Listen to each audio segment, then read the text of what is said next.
So there seems to be some confusion about the benefits of vitamin D for health, and some people are claiming that I'm misrepresenting the benefits. Let me be very clear about this. There seemed to be an association in the observational literature about vitamin D levels, higher vitamin D levels, being greatly protective for many sorts of diseases, basically every sort of disease, and mortality. And what has been demonstrated to be the case in the decades since this literature was first released in the early 2000s is that when you actually give people in a randomized controlled trial setting vitamin D or placebo, there's no difference in all of these outcomes.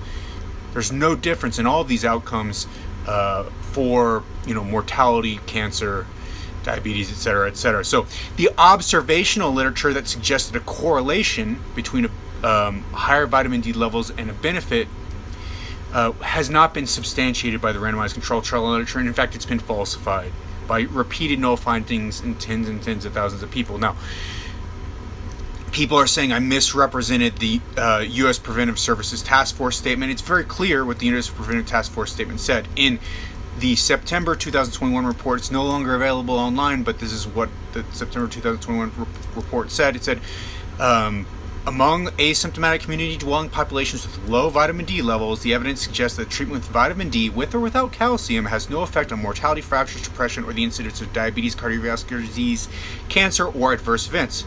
The evidence is inconclusive about the impact of treatment on falls, physical functioning, and infection. And 6 months later, the recommendation statement published in JAMA said, there's adequate evidence that treatment of asymptomatic vitamin D deficiency has no benefit on mortality, risk for fractures in persons selected solely on the basis of low vitamin D levels, or incidence of type 2 diabetes mellitus, and inadequate evidence on the benefit of treatment of asymptomatic vitamin D deficiency on other outcomes, including falls, cancer, cardiovascular events, depression, infection, or physical functioning. And I think that this statement is actually quite conservative. So I think in fact there's very strong evidence that there's absolutely no benefit on cardiovascular events, for example.